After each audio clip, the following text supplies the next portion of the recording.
Mark and I will come down to the level of the microphone so we don't touch it. So excuse us sitting down in that case. We'd better get closer in, Mark. No, you don't need to do that. Okay.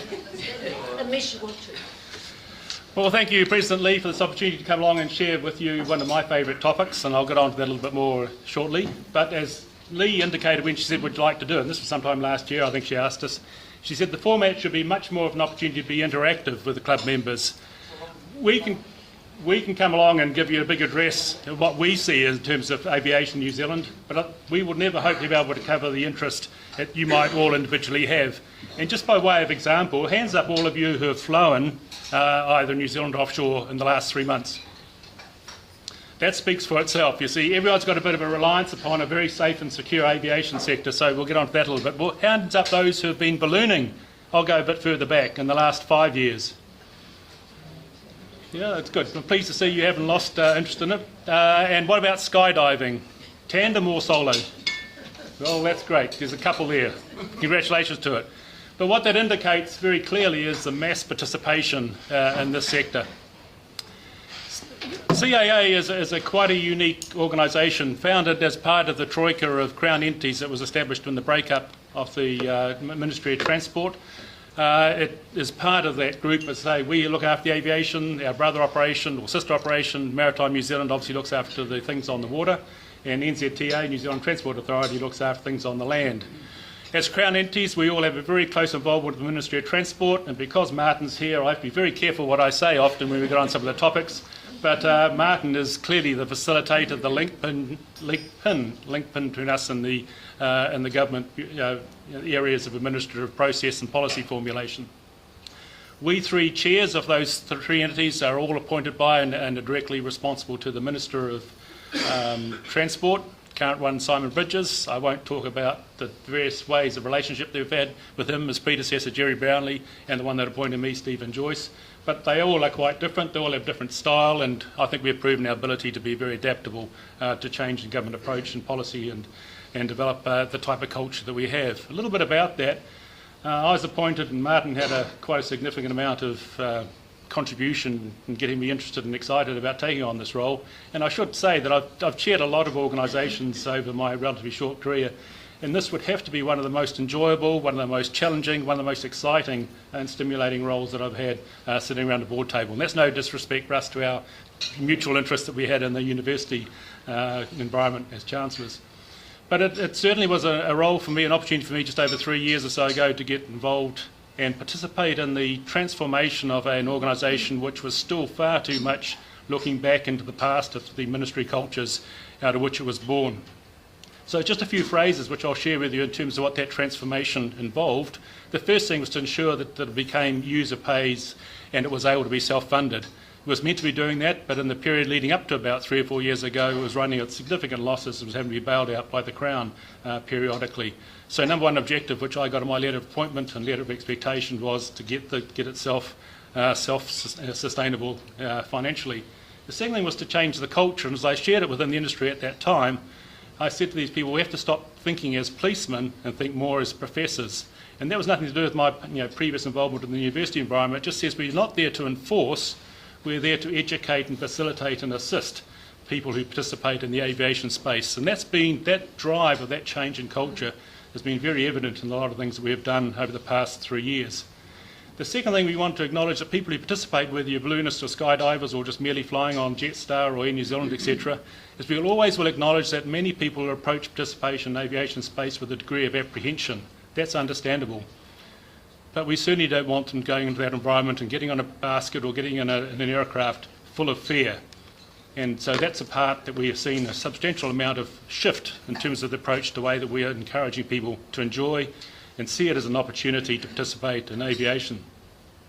I myself went in there, and I'm not a pilot. I've always had a bit of an interest in aviation. I have been a balloonist as a passenger, and I have been a skydiver as a solo diver. As I often used to share, looking around the room, I used to say to some of the pilots who were there, I have the unenviable record of being able to say I can have taken off many more times than I've landed.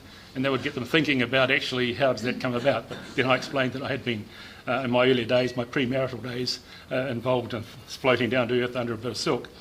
But that was an interest which was obviously foreshadowed my long-standing interest, which I've had the opportunity to do things within the aviation sector. So a bit about the authority, and you're jumping ahead of me, thanks. So it is a body that, as I said, is part of the Ministry of Transport's activities, directly accountable through to the Ministry of Transport.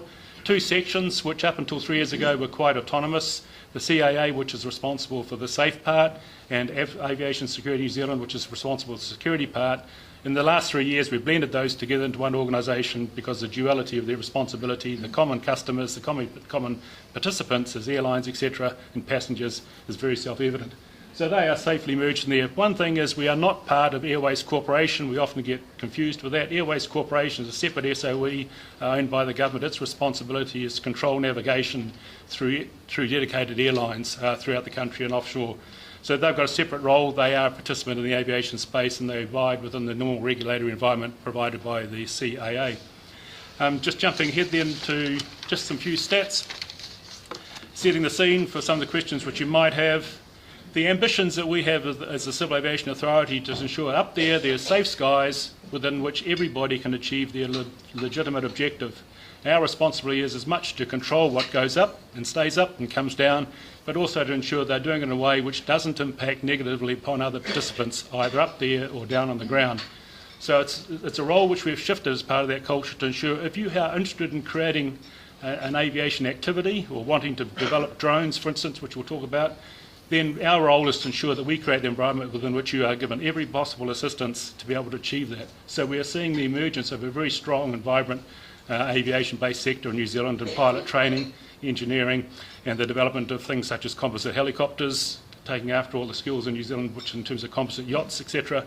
And we are becoming world leaders in drones as another example where we've been able to control the development of policy and rules to facilitate drone access in space.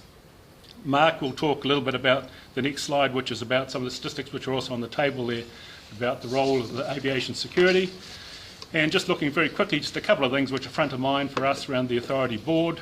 The first thing is getting the Civil Aviation Authority to maintain that self-sustainability financially, but also looking now at the way in which we can use pricing, what people pay, as a means of influencing behaviour. And a very good example of that which we're trialling, which is a relatively new aspect and certainly in the world of transport, but also in the world of government activities, is that we're using pricing as a means to see if we can stimulate much more positive behaviours. And one way of doing this is the area of surveillance. As you might be aware, we have to get out there and undertake audits and surveillance of participants' activities, whether they are airline operations or top-dressing entities, some of the skydiving, balloonists, etc.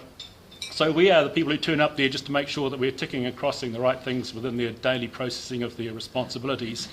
And that normally comes with a big bill afterwards. If we've been there for 2 or 3 hours, they'll get a bill for over $1,000. And we've always recognised that's not a good behavioural stimulant. So what we're doing is we're going to introduce, or we are raising the concept of introducing the environment whereby those activities will not be charged for.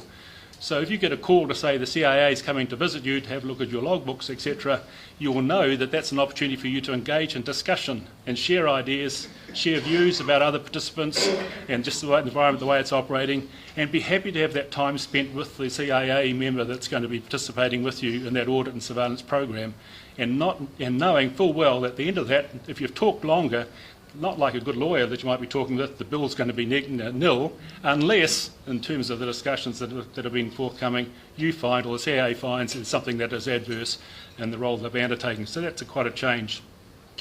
Southern Skies is a world activity taking place, getting away from the reliance on ground-based control systems, radar, etc., to becoming a much more aircraft-to-aircraft or participant-to-participant control and navigation activities. So planes will be aware of other planes, will make the decisions in terms of their progress through a flight path, much more alert to the responsibilities they have, and that will lead to some significant advantages in terms of how the aircraft can access or move, such as in weather patterns, and a very headline-hitting activity recently where a plane was not able to move when it saw the opportunity to do so because it was being told by the ground that there was too much traffic in that area. These sort of things will be able to change potentially much more flexibly than what they do at the moment.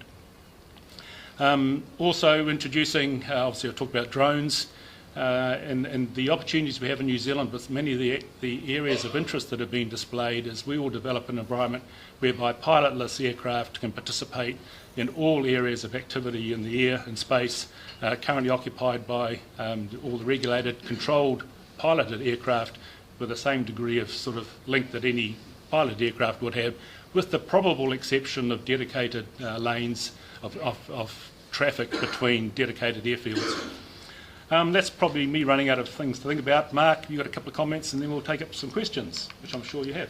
Thanks, Nigel. Just coming back, I'm new to aviation, a year and a half after a different career, but it's an exciting area to be in because it's so dynamic. And on the slide up there, you'll see the international forecasts, and we're ahead of international forecasts that passenger numbers will double over the next 20 to 30 years. So for New Zealand, we're going from 10 to 20 million passengers. It's quite a shift in how do you deal with that volume.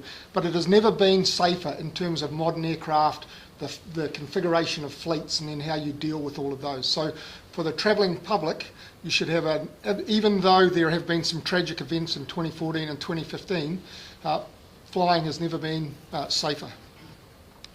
On to New Zealand stats, we do screen about 7 million people a year, or depending how you count them, or 10 million people, 7 million bags, but it varies depending on configuration of aircraft and so on. But you can see 99% of people who come and go from New Zealand arrive by or depart by aircraft. And aviation security also has a role with maritime, and we're the backup for screening cruise liners and everything else because it's only a 1% variable on that total figure. There is a fact sheet on each of your table that Nigel signed off in the statement of performance expectations that go to government, so they are as close as you will get them. On the last one, coming into a brief comment on aviation security, the board, which Nigel clearly chairs, has challenged us to be part of the New Zealand environment, to make sure we're not mindless in what we do in security, but understand that everybody who passes through that is a New Zealand citizen, and we're wanting to have a good experience. We're the last face of people leaving New Zealand. So we need to make sure that their experience as they leave is one they will remember, and therefore help their journey to come back again. There's a lot happening because of the increasing passenger numbers. So instead of just doubling and everything in aviation, if the passenger numbers are doubling, instead of doubling the number of lanes, doubling the length of queues, or doubling the number of staff, it's how do you do all of those things smarter. And there's a whole industry worldwide about how do you increase passenger facilitation and how do you do a smarter screening delivery. One of those on the very last point on that slide is Customs. Caroline Tremaine and I, the two organisations, are trialling this month at Auckland a combined single stage process. So when you walk out through international, there's only one queue. You first meet an immigration/customs officer and step straight through into to aviation security, and that should mean that total queue's about 7 minutes is our expectation, rather than two separate queues, each of us having about 8 to 15 minutes. So that's the intention. At this point, happy to open it up for Nigel to answer any questions.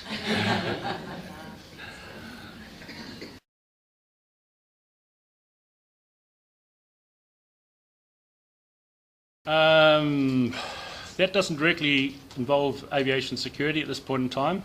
That would be a free passport type activity. In other words, getting entry to get onto the plane is the type of environment that's been envisaged.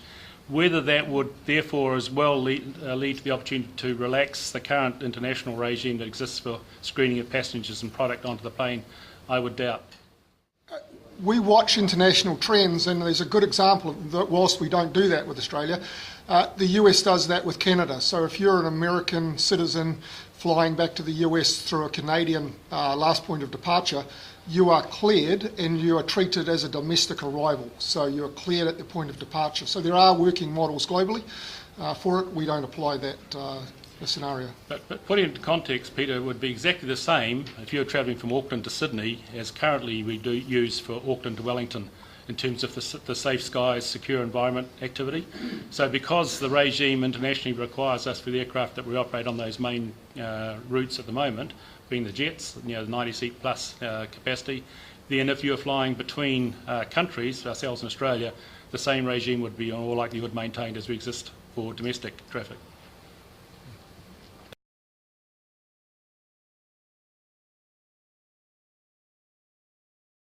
Yes, and probably the biggest barrier to it being successful and easily implemented is the pilot or the the population of pilots.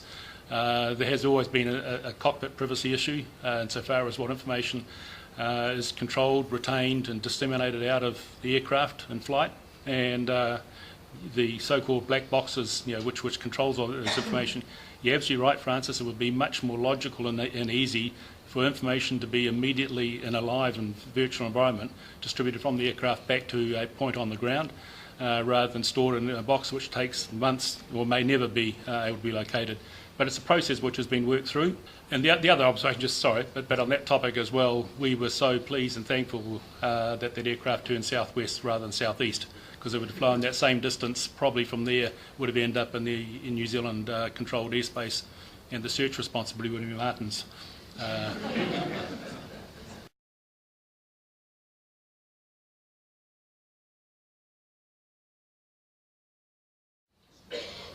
That's in the formulation at the moment, and one of the things in terms of developing the remote piloted aircraft system environment is exactly what commercial applications it may have, and there's not foreseen yet to be the demand for a aircraft as we know it being used for commercial passenger conveyance purposes without a pilot there. And I would doubt that would happen in terms of public acceptability for some time yet. It's not part of our current draft rule.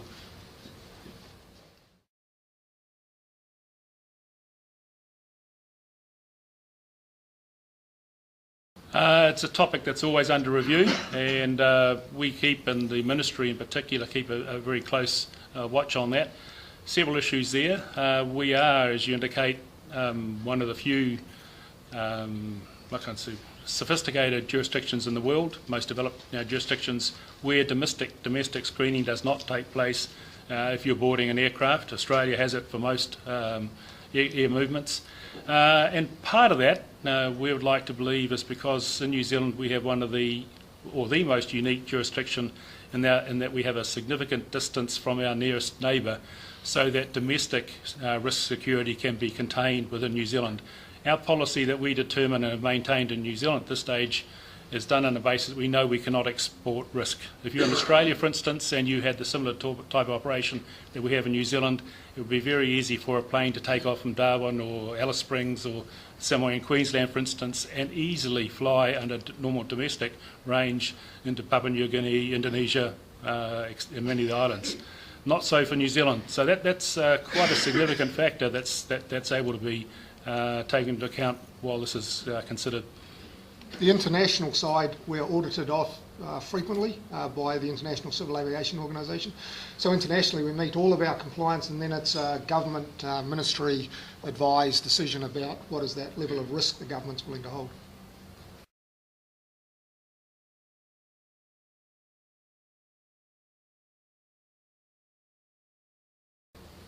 Yeah, it's a historic, probably, I'd say, as a layman.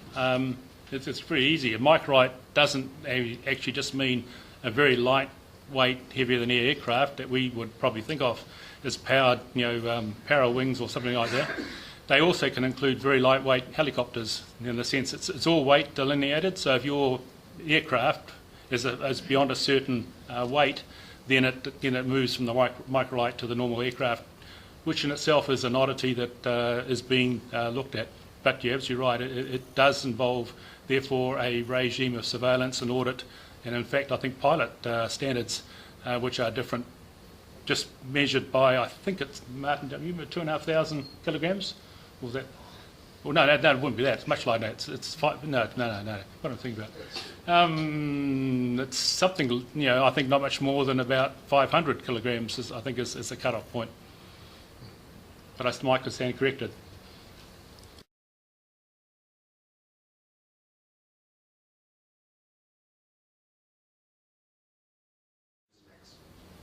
Yeah, the basic policy rule is that the TAI take, the Transport Accident Investigation Commission, has the first right of entry into that market. They choose. They have no necessity to consult with the CAA. The The CAA often will do a tandem, separate review. Carterton was a classic example in respect of that. And TAKE will reach all their conclusions independent of whatever is undertaken within the CAA surveillance or investigatory regime. And that's, I think, a very good policy to have. TAKE is obviously not just aviation focused, looks after rail and road areas as well. Do you want to comment a bit further on that, Martin?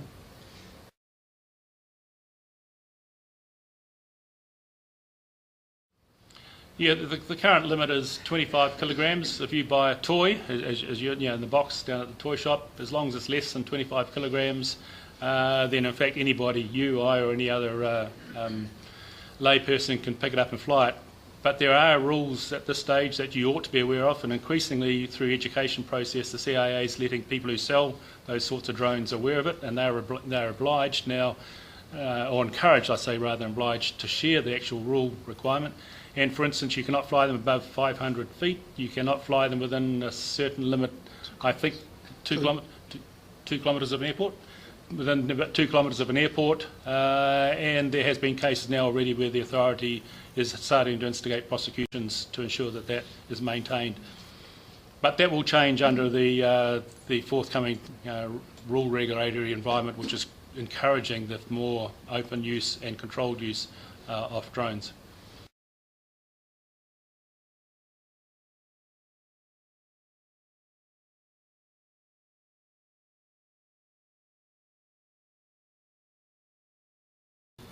There's a degree of self-interest from the CIA's point of view, because if there was something that we were remiss in doing, then we want to find out about it earlier on, and rather than waiting for the full independent commission process that TAKE involves. And often that will be the case. And if we find something, then invariably our investigators will share that information on a voluntary basis with the TAKE investigator. So we will be happy to contribute to that. And again, the carton balloon situation was a good example of that.